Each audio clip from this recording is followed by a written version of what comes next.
전문가들의 추산에 따르면 전 세계의 바다와 대양 밑바닥에는 시대와 종류가 제각각인 선박이 최소 300만 척이나 잠들어 있다고 합니다.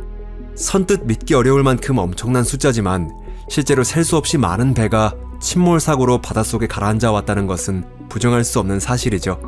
여러분 안녕하세요. 그렇다면 수많은 상실을 겪으며 이미 무감각해졌을 법한 인류의 마음을 왜 유독 타이타닉호의 비극만이 100년이 넘은 지금까지도 이토록 강하게 뒤흔들고 있는 걸까요? 왜 그토록 많은 사람이 타이타닉호의 잔해를 찾아내 해저에서 인양하는 일에 열정을 쏟는 걸까요? 바다 밑바닥에 가라앉아 있는 다른 수백만 척의 배는 어떨까요? 아마도 그 이유는 이 해난 사고가 무려 1,500명의 목숨을 앗아간 역사상 최악의 참사 가운데 하나였기 때문일 것입니다. 혹은 절대 가라앉지 않는다던 가장 안전한 배 타이타닉호가 천여 항해 중 불과 2시간 40분 만에 침몰했기 때문일지도 모릅니다. 그렇다면 사고가 벌어진 그날 밤 위치 정보까지 전송되었는데도 세계적으로 유명한 이 거대 여객선의 잔해를 발견하는데 왜 무려 73년이나 걸린 걸까요? 토픽에 오신 것을 환영합니다. 그 이유를 함께 알아보겠습니다.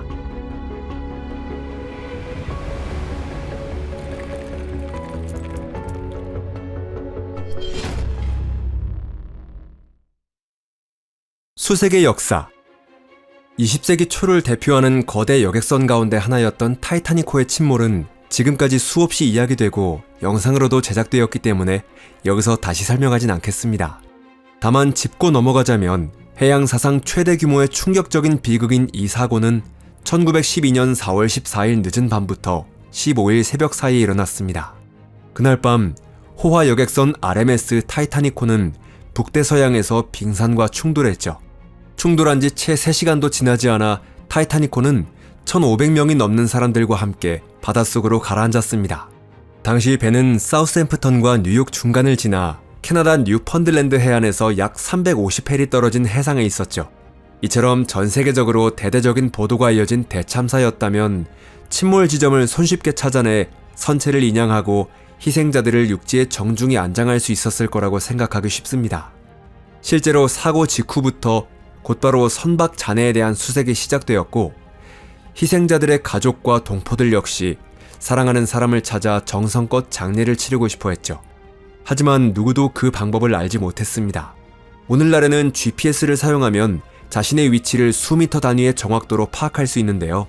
그러나 20세기 초에는 천체 관측과 6분의 2에 의존할 수밖에 없었습니다.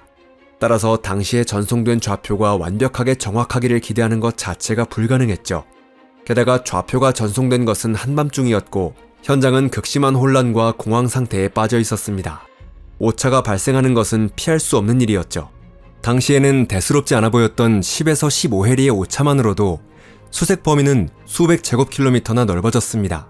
여기에 빙산과 충돌한 뒤에도 배가 한동안 계속 움직였다는 사실 역시 잊어서는 안 됩니다.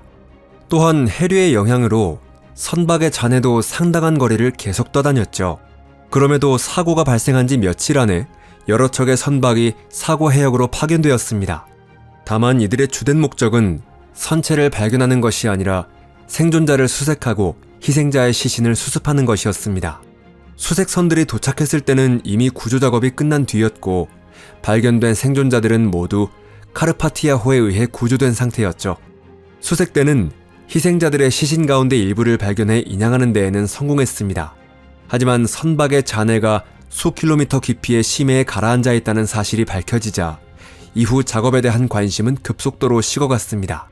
당시 기술로는 그토록 깊은 곳에서 무언가를 찾아내는 것이 도저히 불가능했죠. 잠수사가 내려갈 수 있는 깊이는 고작 수십 미터 정도였고 잠수함조차 약 100미터까지밖에 도달할 수 없었기 때문입니다. 그 결과 1912년부터 1920년대에 이르는 첫 번째 수색 단계는 대부분 현실성 없는 구상만 주고받는 데 그쳤습니다.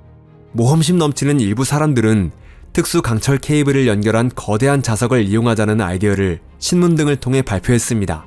그 방법으로 타이타닉호를 인양하려면 수십 척의 선박과 작업을 지휘할 잠수함이 필요했습니다. 먼 바다 한가운데에 그토록 많은 배를 한 지점에 모으는 것 자체가 사실상 불가능했고 무엇보다 필요한 깊이까지 내려갈 수 있는 잠수함은 당시 존재하지 않았습니다. 게다가 당시에는 물론이고 그 후 오랜 세월이 흐른 뒤까지도 해저에 있는 타이타닉호가 어떤 상태인지 아무도 알지 못했죠. 선체가 원래 형태를 유지하고 있는지 아니면 산산이 부서졌는지조차 알 수 없었습니다. 수중 폭파하거나 거대한 부양주머니를 이용하자는 다른 구상들 역시 기술적으로는 전혀 현실성이 없었죠. 애초에 두 차례의 세계대전이 벌어지던 시대의 인류에게는 아무리 타이타닉호처럼 거대한 배라 하더라도 대규모 수색을 벌일 여유가 없었습니다. 더구나 뜨거운 전쟁이었던 제2차 세계대전이 끝난 뒤에도 곧바로 냉전시대가 시작되었고 어렵게 마련한 귀중한 자금은 모두 새로운 무기를 끊임없이 개발하는 데 투입되었습니다. 그런데 바로 그 냉전이 훗날 수색의 길을 열어주게 되죠. 하지만 그 이야기는 잠시 후에 다시 살펴볼게요. 1960년 심해 탐사정 트리에스테호가 마리아나 해구의 가장 깊은 지점에 도달하자 타이타닉호 역시 실제로 발견할 수 있을 거라는 기대가 다시 높아졌는데요. 이 무렵 처음으로 인양을 위한 본격적인 기술 프로젝트가 등장했습니다. 예를 들어 침몰선 내부를 플라스틱 구체나 발포제로 채워 부력을 발생시킨 뒤 서서히 수면으로 떠오르게 한다는 계획이 제안되었죠. 또한 1914년에 등장했던 아마추어의 구상을 발전시켜 자석을 이용하는 공학적 계획도 고안되었습니다. 이번에는 모든 조건이 갖추어진 것은 아니었지만 적어도 실현을 위한 일부 기술적 기반은 이미 마련되어 있었는데요. 그 구상은 선체에 강력한 전자석을 부착한다는 것이었죠. 하지만 이를 실행하려면 상상을 초월할 만큼 막대한 에너지와 엄청난 정밀도가 필요했습니다. 수심 약 4km의 환경에서는 여전히 실현이 불가능했습니다. 이처럼 인양 계획만 잇따라 등장했지만 정작 인양해야 할 대상 자체가 발견되지 않은 상태였죠. 사고가 발생한 지 이미 70년 가까이 지난 1980년대에 들어서도 타이타닉호의 잔해를 실제로 본 사람은 단 한 명도 없었고 정확한 침몰 지점조차 밝혀지지 않았기 때문입니다. 그럼에도 수많은 사람의 머릿속에는 이미 전설이 된 이 배를 계속 찾고 싶다는 열망이 강하게 자리잡아 좀처럼 사라지지 않았습니다. 그러던 중 타이타닉호를 찾아내겠다는 강한 의지와 누구보다 이를 실행에 옮길 수 있는 막대한 재력을 갖춘 인물인 석유 재벌 잭 그림이 등장했습니다. 수색의 낭만에 완전히 사로잡힌 이 석유 재벌은 자신의 돈을 들여 1980년, 1981년, 1983년 세 차례에 걸친 대규모 수색 프로젝트를 시작했죠. 잭 그림은 소나를 비롯해 당시 가장 첨단이었던 탐사 장비들을 투입했습니다. 각 탐사에는 저명한 해양학자들이 과학 책임자로 참여했습니다. 그러나 타이타닉호가 전송했던 좌표 지점에서는 배의 흔적을 단 하나도 찾을 수 없었죠.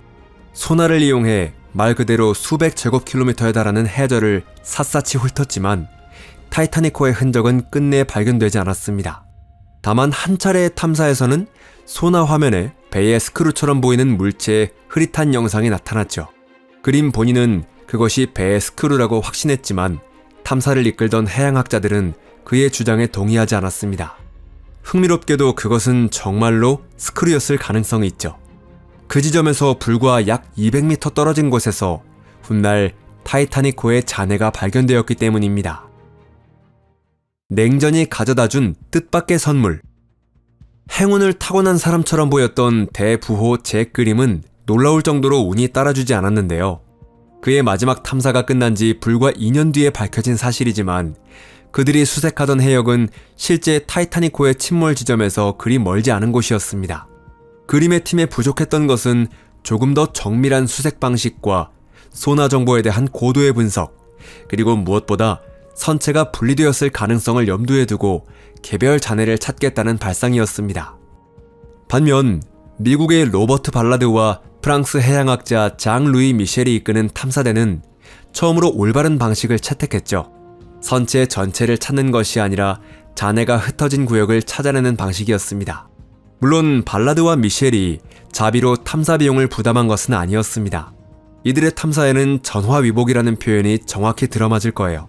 다만 그 불행은 이들 자신에게 닥친 일이 아니라 미 해군의 원자력 잠수함 스레셔호와 스콜피언호를 덮친 두 차례의 끔찍한 사고였습니다. 이 두 척은 모두 미국이 1960년대에 이른 잠수함이었죠. 스레셔호는 1963년 4월 북대서양에서 침몰해 승조원 112명과 민간 조선소 직원 17명, 총 129명의 목숨을 앗아갔습니다. 그리고 스콜피언호는 1968년 5월 대서양에서 승조원 99명과 함께 흔적도 없이 사라졌죠. 이 사고들은 미국 원자력 잠수함 함대 역사상 가장 큰 손실로 기록되었습니다. 그렇다면 미 해군의 잠수함 사고와 여객선 타이타닉호의 수색은 대체 어떤 관련이 있었던 걸까요? 사실 둘 사이에는 매우 직접적인 연관성이 있었습니다. 1982년 발라드는 미 해군 사령부에 타이타닉호 수색을 위한 새로운 기술 개발을 지원해달라고 제안했습니다. 미국 국방부는 스레셔호와 스콜피언호의 침몰 원인을 조사하는 데 협력한다는 조건으로 자금 지원에 동의했죠. 발라드 팀의 원자력 잠수함의 침몰 지점에서 수행한 조사 결과에 미군은 크게 만족했습니다. 그 결과 타이타닉호 수색에 필요한 예산과 허가가 주어졌죠. 미국 국방부와 맺은 이 합의가 세상에 공개된 것은 훨씬 뒤인 2008년의 일이었습니다. 발라드가 내셔널 지오그래픽과의 인터뷰에서 수색을 계속해 성공으로 이끄는 데 필요한 자금과 기술을 어떻게 확보했는지 밝힌 것입니다. 이렇게 보면 타이타닉호의 수색은 원자력 잠수함 사고의 진상을 규명하기 위해 진행된 군사조사에서 탄생한 뜻밖의 부산물이었다고 할 수 있죠. 무엇보다 중요한 것은 1985년 9월 1일 사고가 발생한 지 73년 만에 마침내 전설적인 배의 잔해가 발견되었다는 사실입니다. 발견 이틀 뒤인 9월 3일에는 뉴욕타임스가 이 사실을 보도했습니다. 이 소식은 순식간에 세계 각국의 언론으로 퍼져나갔죠. 이렇게 침몰한 타이타닉호에 대한 본격적인 조사가 시작되었고 이후에는 해저에서 각종 물품과 파편을 인양하는 단계로 나아가게 되었습니다.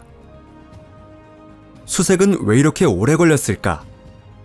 이제 마지막으로 타이타닉호의 수색에 왜 그토록 오랜 세월이 필요했는지 그 답을 정리해 보겠습니다. 지금까지 살펴본 것처럼 그 이유는 매우 다양한데요. 가장 큰 요인은 역시 타이타닉호가 침몰한 깊이일 것입니다. 배가 놓여있는 수심 3,800m는 오랫동안 인류가 도달할 수 없는 영역이었습니다. 이 깊이는 일본에서 가장 높은 산인 후지산의 해발 3,776m와 거의 맞먹는 수준이죠. 이 깊이에서는 수압이 지상의 대기압보다 약 380배나 높아지고 수온도 거의 0도까지 떨어집니다. 일반 잠수사가 이 깊이에서 작업하는 것은 불가능했으며 대심도까지 도달할 수 있는 초기형 바티스카프가 등장한 것도 20세기 중반에 이르러서였죠. 설령 극한의 깊이까지 내려갈 수 있는 잠수정이 있었다고 해도 현대적인 스캐닝 장비 없이 길이 269m짜리 배를 찾아내는 것은 현실적으로 거의 불가능했을 거예요. 이는 작은 유럽 국가만큼 넓은 산악지대에서 자동차 한 대를 찾는 것과 같습니다. 그래요, 말 그대로 산악지대죠. 타이타닉호가 침몰한 지점의 해저는 평평하지 않고 높낮이가 다른 언덕과 움푹 팬 지형이 연이어 펼쳐져 있기 때문입니다. 또한 그곳이 강한 해류와 잦은 폭풍, 짙은 안개, 그리고 빙산으로 악명 높은 대서양 해역이라는 사실도 잊어서는 안 됩니다. 여기에 선체가 어떤 상태로 해저에 놓여 있는지 아무도 알지 못했다는 점도 수색을 더욱 어렵게 만들었는데요. 연구자 대부분은 선체가 온전한 한 덩어리 상태로 해저에 놓여 있을 거라고 생각했습니다. 사고를 직접 목격한 사람들조차 서로 엇갈린 증언을 내놓았죠. 타이타닉호가 가라앉을 때까지 한 덩어리였다고 말한 사람이 있는가 하면 중간에 완전히 두동강 났다고 말한 사람도 있었습니다. 1985년 침몰선의 첫 사진이 촬영되고 나서야 비로소 선체가 크게 두 부분으로 갈라져 있었다는 사실이 밝혀졌죠. 선미와 선수 부분은 수백 미터나 떨어진 서로 다른 장소에 가라앉아 있었고 그 사이에는 크고 작은 파편들이 광범위한 구역에 흩어져 있었습니다. 연구자들은 원래 처음부터 이렇게 넓게 흩어진 파편지대를 찾아낸 뒤 그 흔적을 따라 선박의 주요 부분에 접근했어야 했죠. 실제로 발라드 탐사대는 이 방법을 이용해 타이타닉호의 선수와 선미 부분을 발견했습니다. 물론 심해 탐사 장비가 없었다면 타이타닉호를 촬영하는 것은 물론 수많은 유물을 인양하는 일도 불가능했을 거예요. 1970년대부터 1980년대에 걸쳐 이루어진 기술적 도약이 없었다면 타이타닉호의 잔해를 발견하는 것 자체가 불가능했던 것과 마찬가지입니다. 그 이전의 해양학자들에게는 광대한 해저를 효율적으로 조사할 수 있는 정밀 장비가 없었죠. 기존 음향 측심기로 알 수 있는 것은 배 바로 아래의 수심뿐이었습니다. 이러한 상황을 완전히 뒤바꾼 것이 사이드 스캔 소나와 심해 예인 플랫폼, 고감도 수중 카메라, 그리고 원격 조종 무인 잠수정이었습니다. 사이드 스캔 소나는 조사선의 양옆 방향으로 음파를 발사할 수 있었고요. 이를 통해 해저 표면의 형태와 물질 차이를 음향 영상으로 정밀하게 파악하고 지도화할 수 있게 되었습니다. 심해 예인 플랫폼에 탑재된 소나는 해저 바로 위를 지나며 관측을 수행할 수 있었습니다. 그리고 고감도 수중 카메라는 모든 세부 모습을 선명하게 기록했죠. 만약 그림에게 이런 카메라가 있었다면 소나 영상에 포착된 것이 배의 스크루인지 아니면 기묘한 모양의 해저 지형인지 두고 논쟁을 벌일 필요도 없었을 거예요. 두말할 필요도 없이 인간이 견딜 수 없는 환경에서 쉬지 않고 작업하는 수중 로봇이 없었다면 이처럼 효율적인 해저 탐사는 결코 실현될 수 없었습니다. 이 영상이 마음에 드셨다면 좋아요를 눌러주시고 친구들과도 공유해주세요. 시청해주셔서 감사합니다. 그럼 다음에 또 만나요. 안녕!